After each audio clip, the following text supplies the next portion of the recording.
So here I am, um, one contact in, one contact out, got a headache, and mental health report number what, one, two.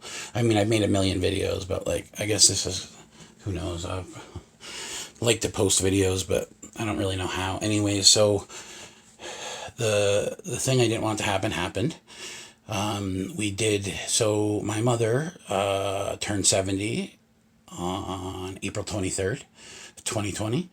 And the next day, on the 24th in the evening, around 9-ish, I found her unresponsive in a coma, foaming from the mouth. So I tried to hook her to air. I didn't know what a coma meant at the time. Got 911 on the phone, or originally I yelled, neighbor called 911 and gave me address. I was actually calling my sister to say, here, say something to mom before she dies so she can hear you. Because I actually put that before even calling 911. And of course, my sister wouldn't pick up the phone. You'd say, oh, maybe she wasn't around it. No, I called twice, and she does what she normally does, is she'll text, what's up? And it's like, pick up your phone, your mom's dying. And then, and then of course I call my son, and I'm like, just tell Nana goodbye and you love her, and I'm just trying to do that because I didn't, I thought it was all over with. And then of course I called 911, and they're like, they walked me through the CPR and whatever. And so she's in a coma. She goes to the hospital. Chaplain meets with us. They're like, yeah, I don't know if you can even see her. I'm like, are you kidding me? But I'm like, almost very peaceful. Like, it's almost like it's weird. It's like an out of body experience. So I'm sitting there, and my mom has a do not resuscitate thing, right? Order. And my sister keeps bringing it up. And I'm like, Amber, nobody wants to resuscitate her. I know, Mo, she told me, and I'm the power of attorney on their paperwork, even though she's still not power of attorney. But, anyways, I'm like, Amber, you just relax for 10 minutes. I'm waiting for Nick and Betsy to get here. And once they get here and people say their goodbyes or whatever, then whatever, plus they weren't going to resuscitate her or do anything anyways. Like, even if Betsy's her power of attorney and she's like, hey, I overpower Linda's own rule, save my mom or whatever, they weren't going to do that, right? Which is fine, to be honest with you. At this point, I think, like, maybe, sadly, sometimes it's better for people to go because their life gets awful, and they can't move, and they can't do things for themselves, and their memory's bad, and it just all adds up to where it's like, it's got to be awful. And I'm trying to sympathize with her, but so so that happens, and so she goes. So she's in the ER. I don't remember if they moved her yet. I'm not sure. She had one of those rooms with I think they were automatic doors, or they were see-through doors, because she was in a coma. So I went to go say goodbye to her, and I go in and I sit down next to the bed, and I start rubbing her hair, telling her I love her and I'm sorry for, this and that. And, I really wish you would have seen what I'm going to do with my life. Because I spent a lot to this point, just figuring out how to live, I guess, a little bit. Not how to do it successfully, not how to really do it happily yet, not how to, I'm not able to help others yet like I want to, and I got to get good on my own, and then I can help others. So, I'm like, because I know it's coming. I know I'm gonna see it to existence. I'm gonna make it happen, and that's not like a crazy thing where like a guy becomes a rapper and he's like, yeah, I'm just gonna rap into resistance. I'm gonna be Eminem. It's not like that. This is like, I have to push myself. I need to lose weight. That's the other thing. I've gained a large amount of weight, so much weight, I've doubled in size. And so I need to work on some of these things. And what's been kind of hard is that I've been going back and forth from my house, my little basement apartment, with my family, to my mom's little apartment. And I've been doing this for probably a year. And it was a lot. I ended up losing my job because like when she would get too sick or whatever, I'd have to call out, and they just needed somebody to actually be able to do it. So they felt awful for my mom and whatever, but they're like, we need somebody that can be there. And I get it. Hey, listen, let me go. And then and then from there on, I spent even more time. But of course, she didn't want to come here because it's too small, and she feels like she's like impeding, which she isn't. The truth of the matter is that she thinks my girlfriend is either angry with her, which is insane, or ignores her, which I found out also is insane. And I know, like, my partner was like, oh, well, it is kind of hard. We live in this tiny basement. Even whether she's in the living room or wherever, it is hard because she does forget stuff. And, like, I do come to the bathroom and there's poop in the toilet and then there's poop on the walls. And, because my mom's over 70, cancer, it's getting to her brain. Like, it's in her bones. Like, it's changed her over the last 2 years a lot. But even the last 6 months, like her mind has been going, and her, of course, her functionality is really gone and taking a hit. And then it comes in waves, and some days she has good days and some days she has bad days, but regardless, she's miserable. And the thing of it is that she does not want to be up here. And I tried to work out with her, like, hey, let's try to do this, right? We'll take it one day at a time and we'll just try to make it work. Now my fear is that she goes home, right? And I don't even have my car right now. I don't even have it. It's in the shop. And it's going to be hopefully inspected. And this will be a big thing for me because it will be my first legal inspection sticker ever in my life. Yeah. I've might have used a real mechanic for a couple little things, but I've never like had a mechanic. Now these people I used, I already gave them a large amount of money, so I'm just going to finish up my inspection with them, and they're going to charge my AC hopefully, but I'm not going to use them again. There's no way I'm using them again. Even when I brought the brakes and all the parts, they charged me over $1,000 to put them on, and to install my I don't know. I need a little reservoir. I can find the receipt. It doesn't even make sense. It's so much, but whatever. It is what it is. I guess I can just you call that the 1,200 Trump bucks or Trump bucks. The not Trump. It's not his money. But yeah, I'll just say that was the stimulus there, and hopefully I'll get it inspected, and then I'll be good. Problem is, you also need to have inspected. You also need this thing called insurance. Okay, now. You have to have it, okay? And on many occasions, I haven't had it. And then if you get pulled over without it, what happens is that you have to get an SR22. And that's 3 years with insurance on your name, I believe, which doesn't even really insure you for a car. It's just like, if you don't own a car in your name, they just like, which used to be cool back in the day. I'd go to the auction, and as soon as I'd leave with the vehicle, I already had insurance. Or at least I did in my head, and if I got pulled over, and you have a day to get it registered or whatever, until if you look up the thing, you can drive it to and fro from the place as long as you have insurance. So that's a Vermont thing. Actually, my better half looked it up. But so anyway, I don't know why I'm talking about this. So I don't have my car. The car I do have is not registered, right? It's not legally registered anymore.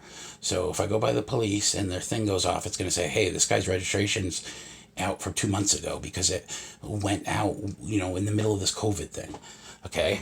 And it's for a white SUV that Betsy bought with her dad. I just paid for half of it, and it has a lot of issues, and we want to get rid of it, right? It's not even worth much. Like, if we could get $2,000 would be wicked.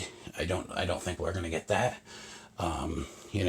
Maybe somebody mechanically inclined could turn it into a super nice, it's 135,000 miles, 4-wheel drive. It's a Dodge Nitro. It's just like a little SUV, and they bought it at an auction without me, and whatever, it is what it is.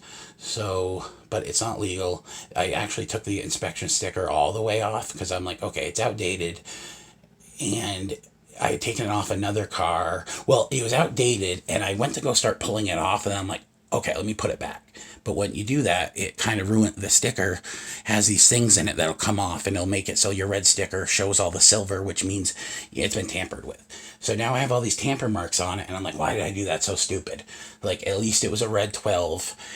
Yeah, it's a little old, but COVID, they're not going to do anything, So I put it back on, and after, I don't know, a month or so, I was like, okay, well, this looks even worse because that sticker actually doesn't go to that vehicle, right? So then I would, if I got pulled over, not only would they be like, yeah, hey, look at that. Oh, your car's not inspected. It's not insured.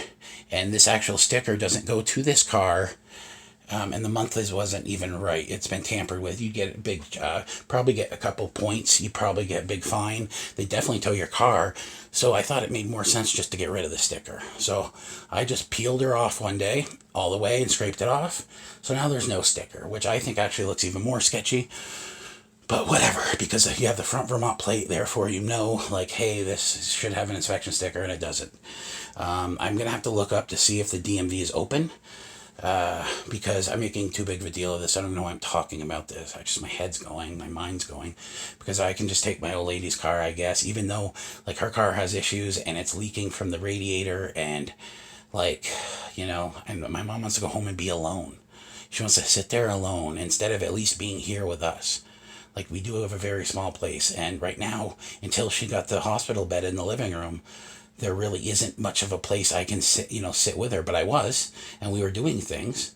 And then she hit me with the, oh, Betsy doesn't like me, I need to go home thing. And it like mentally, it got to me for, I don't know, at least 24 hours. Then I realized like, hey, things were going great. And then, my mom expressed all these feelings and whatever. And then I kind of just had a really bad day or so. And then I'm like, the anxiety and the extra stress, like it's getting to me. And then so I talked to my mom, and I'm like, Mom, we got to stay up here, we got to, whatever, I can take care of you up here. You have people watching you up here that are like right outside the door. One good thing about being in a tiny apartment is the living room is like 4 feet from my room and 4 feet from Nick's room. So like it's right there. But it's so small, and she's really like, I'm just like in the middle of everything. And at least in her place though only has a tiny old, I think it's our old air conditioner, like a 5,000 BTU, it's useless 5,000 BTU. And it's in the kitchen, and she, goes to her living room, and that's where she sleeps. Now, I spent the night there at her house with a fan in the window, and I sweat a lot. And I woke up, and the whole bed was soaking wet with sweat. And that's when I'm like, Mom, we have to go to my house. We have an air conditioner in our room. There's an air conditioner in the living room, and then there's some fans, which is impressive even to have air conditioners because we live in basement windows. But so, anyways. So yeah, so now we finally I set everything up. We get the hospice changed. We're gonna get the bed, and we're gonna get the wheelchair. I said, Mom, let's go out. I'll push you around the Collins Pearly Center, or I'll push you around the block, or at least get out. And then all of a sudden she's like, oh, I gotta go home. Yep, Betsy doesn't want me here, blah, blah, blah. I'm like, that's not true. I talked to Betsy. You're like kind of making something out of nothing. And it's like in your head, like you think that's what's going on, but it's not. It's just that she's tired when she gets home in the morning because she's worked all night. And me working where she works, I've worked where she works. It's very stressful. By the end of the night, you don't want to do anything else. Even if you really have plans and you need to get it done, you'll put it off. I mean, it's honestly, Ben & Jerry's are really tough jobs. Some people are like, oh, it's just making ice cream, but you got to realize that some people that have worked there longer don't actually do much work. So that's putting more work on the other people. And then someone like Betsy, who works their ass off and is actually a very good employee, doesn't get any of the recognition they deserve. I guess a little bit, but not very much. And she takes on way too much. She's not getting paid for it. She takes it all on anyways, and which is good. I mean, she could definitely. I think she's applying to be a, I don't know, like a head of the line or whatever. I don't know what it's called. And she'll do great at that job. But she takes on all this stress, does all this stuff, works constantly. I've worked with her. We worked on the same shift. So I know how hard she works, and I know how hard it is on the body, and I know how tired you get in the morning. And she has to deal with me throughout the day, going back and forth in the room, grabbing stuff and waking her up accidentally. And then, anyway, so it's not that she's ignoring my mom. It's like she goes home. She's like, does your mom even see? Like, we don't even talk that much. Like, we talk in her room a little bit, but like, I don't know if it's all since it is since we really been in this basement thing. At a certain point, it's just so small that you kind of end up just in your room a lot, besides when you're like out doing something. It's just so small. We don't have enough rooms, chairs in the living room for us. I still got to get rid of the couch either way. I was going to get rid of the couch and buy a new one so we could put her bed in there, the hospital bed. Man, had everything set up. Okay, her worker comes today. She's out of meds for 2 days. That's on my sister. And then this is going to be a long video. So I'm trying to figure out her medicine.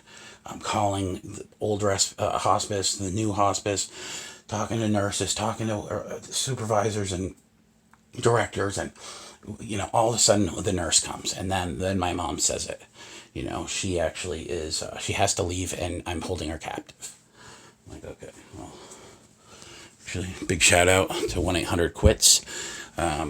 I went and did a session with them, and I got some. What did I get? I got some of the mints, some like hand toys just to keep your hands busy, and some gum. And you got like a free counseling session from a very nice woman up here.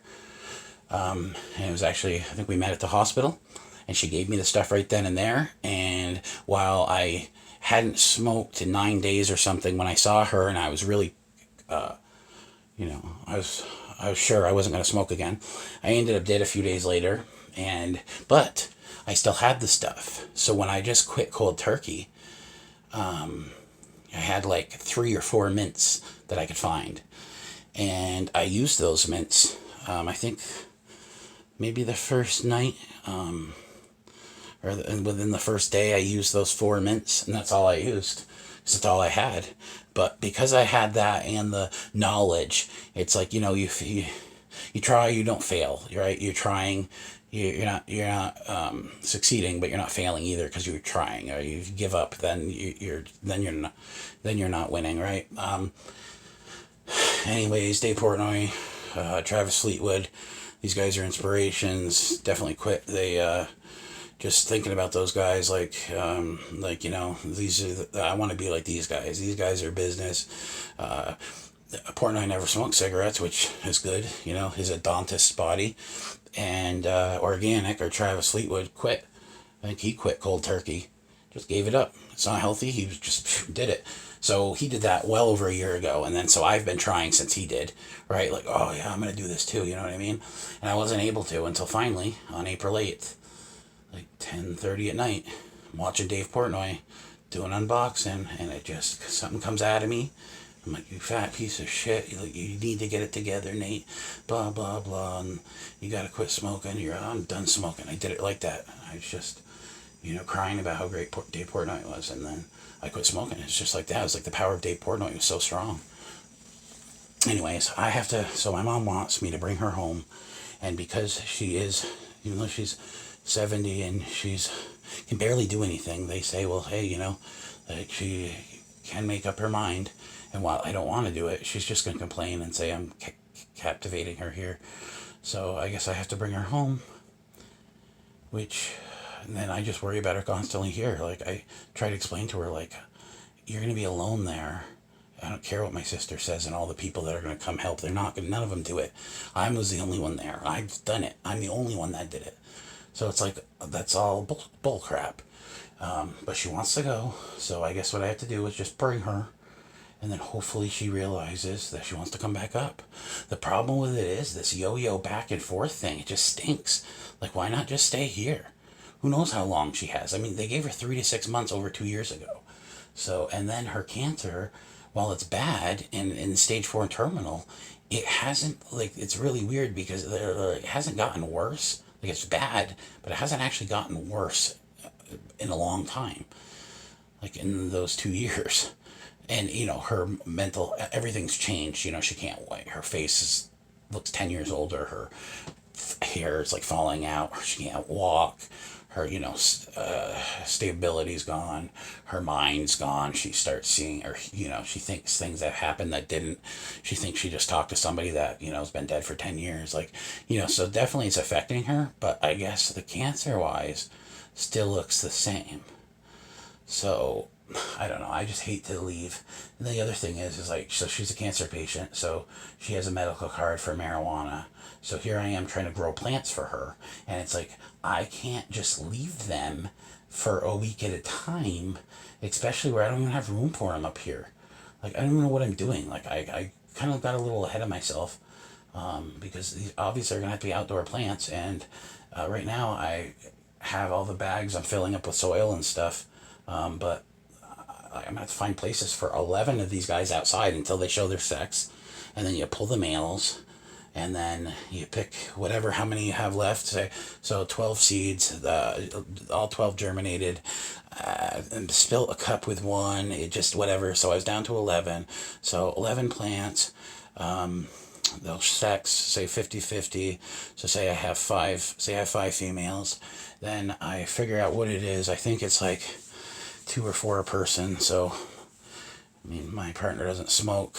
Plus, like, really, I think 4 would be is all I can do. Is all I can do. So I'll just keep 4. 4 is plenty. And I'll save my soil and whatever, and I'll just keep it in a thing until one day I can have either a dedicated area to do it, or I was going to recess a grow tent in like the closet up here. But I should focus on trying to get out of this basement and get into a bigger place, and then I can actually grow it, and then I can just give it to, I'd like to give it to poor people, sick poor people, because I remember how desperate I was to try to find it for my mom, and getting ripped off and whatever, because I didn't know people to get it from, getting ripped off on the internet a bunch, and just being desperate. And then just thinking, like, I failed as a son because I'm like so poor that, I mean, I'm not poor in comparison to like what real poor means, but I don't have much money, I don't have anything, you know what I mean? I don't know. So just, you get on yourself a bit, and you're like, not a pity party, but like, you're just like, wow, I can't believe you screwed up so much. But then I remember, hey, I'm still alive, and I guess if this video gets out there, I don't know if anybody will know, but I've been suicidal since I was like 7 years old. And it's weird because I was like, I thought always at 7, I was like, well, when my mom dies, I'm just going to kill myself. And so here she's dying. I'm not going to kill myself. But I have to bring her home, and she wants to do it alone. So like, that's in my head. I'm like, okay, so that's like if I just stayed in my room and didn't go out and didn't hang out or didn't do anything with her, and she was just she's gonna cook by herself, she's gonna use the bathroom by herself, she's gonna think, she thinks she can't do all this stuff, she can't, like, I know she can't do it, like, she can want to do it, and I think part of it is nobody wants to die, like, realizing it's coming, I guess, but the other part of it, I don't know, it's just so weird, like, I'm not holding her captive. My partner has done way more for her than my sister's ever done, and my sister would scream right now and say, I lived with her. Yeah, you lived with her rent-free, with your husband, in her tiny, tiny apartment. You took over the place. You you put a lock on your door so she couldn't even come in, and it's her apartment. You took over her place. You had her buy all the food. She paid all the bills. You might have paid the water, so $30. And then you treated her literally like crap. It got to the point where I tried to force her husband to come outside to fight me because he would not stop my sister from being, I don't know, vile towards our dying mother. And now my sister's saying, no, go home, Mom. I'm going to take care of you. Me and your friend Amy Spooner, we're going to be there. We're going to do it. Yeah, I can come about an hour a day. I'm going to do it every day. I'll be there. I just can't do it the weekends. Blah, blah, blah. And Amy Spooner. Okay. I'm like, Amber, she can't be alone. She's not going to be. I'm like, Amber, she really needs somebody full time. Well, she's going to have somebody full time. I'm like, how is that going to happen? Well, me and Amy Spooner. I'm like, Amber, you just said you're going to come for an hour a day. You pay a guy to come sit for you outside, and whether you fill her meds, whatever, you're there for a half hour, an hour. I guess at the respite house she came for a couple hours, but she never spent any nights, whatever. She spent 1 or 2 nights recently, but those are the only nights she spent since she left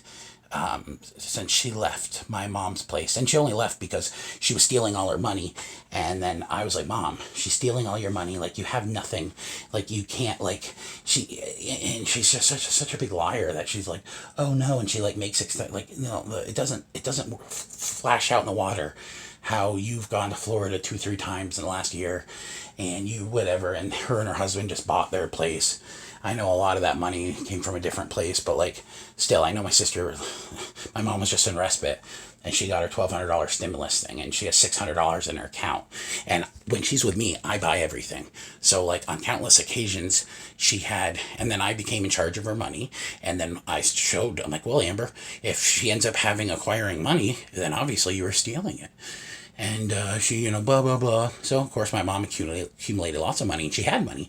And then what happened, and I'd get her stuff, buy her groceries, do whatever, pay her bills. And then I got to a point where when I lost my job, I'm like, Mom, I can't, like, I'm going to need gas money and stuff. So she would have me, no, don't worry, take gas when you need it, or when I would only take it when I like desperately need it. I just don't want to take anything from my mom. So then my sister got on the phone with her saying, oh, well, Nate's not working anymore, and he's just spending your money, which wasn't true. She said, you bought Burger King, and you were buying gas. I saw it. I'm like, your mom likes those junior rodeo burger things. Like, yes, and I'm fat. I like junior Whoppers. Okay. This video is super long. Can I see the... Yeah, it is 25 minutes. Anyway, so I guess the moral of the story is I have to bring my mom home. That's what she wants. I can't. The lady, the respite lady left, the nurse. She's like, you're a really good man, Nathan. I'm like, oh, thanks. It's just weird, you're trying to do everything for your mom, and she doesn't want you to.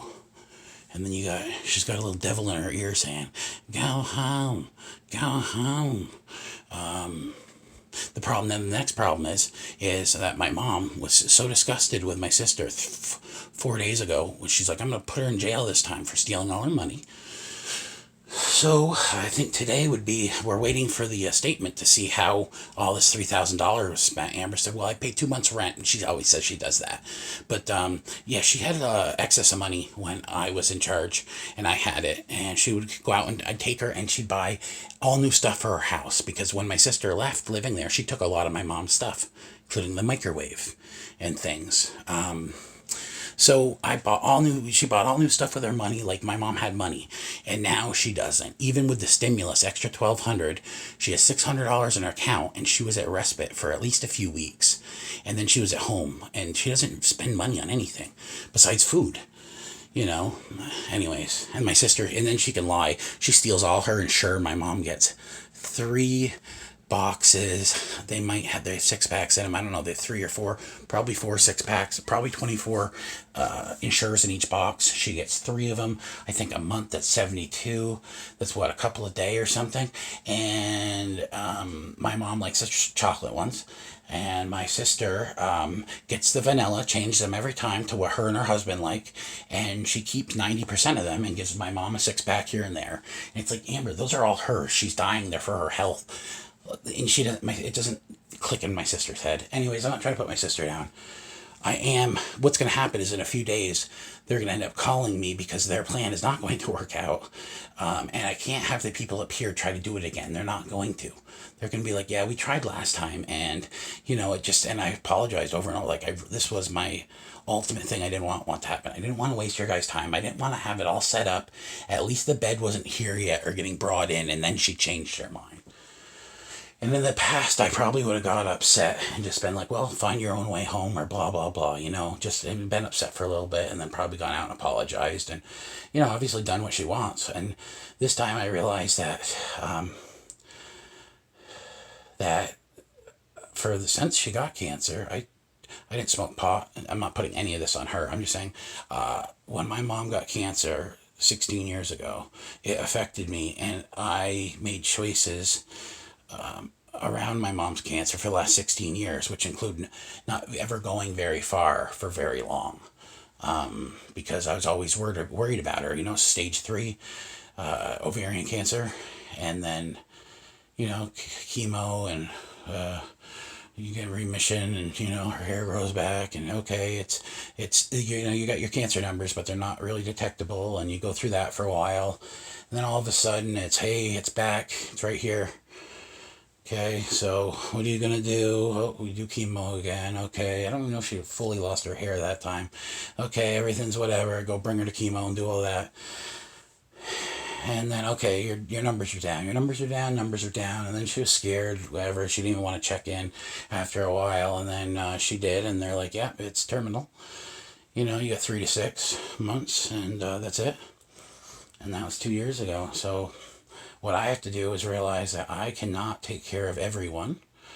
And my mom, if she wants to go home, then even though I don't want her to go home and I think it's an awful idea, I have to like allow her to, because she'll just keep, you know, whether she'll try to cause fights or whatever, she'll just, she'll keep at it until, she just wants to go home, and that's fine. I'm going to bring her home. And then I just hope, bring her home very polite, not even bring up the whole wasting their time, the hospice people, and then let her know that, you know, I'll keep in touch, I'll call and whatever, but I'm not going to be able to go down every day because, first of all, I don't even have my car. Hopefully, it should be inspected, fingers crossed. They cannot charge me a ton of money either. Like, that'd be ridiculous, but hopefully they won't. $200 would be fine. I already paid for alignment. They have to do it again because it was crappy. And then I have to pay for the inspection. That's like 45 or $60 or something like that. And then I already showed the guy insurance, but it already got switched to another car. But I have a picture of it, so I can send it to him. And then eventually it will be on that car. It is on the white car that I will be bringing her home in today. And yeah, I can actually clip that bike. I can take that bike. So the other thing is that she has an apartment, small apartment with all this stuff in it. And then it's going to be on me to get rid of it all after she passes away. I don't know. Okay, this video is over 30 minutes. I just got to stop. Swear.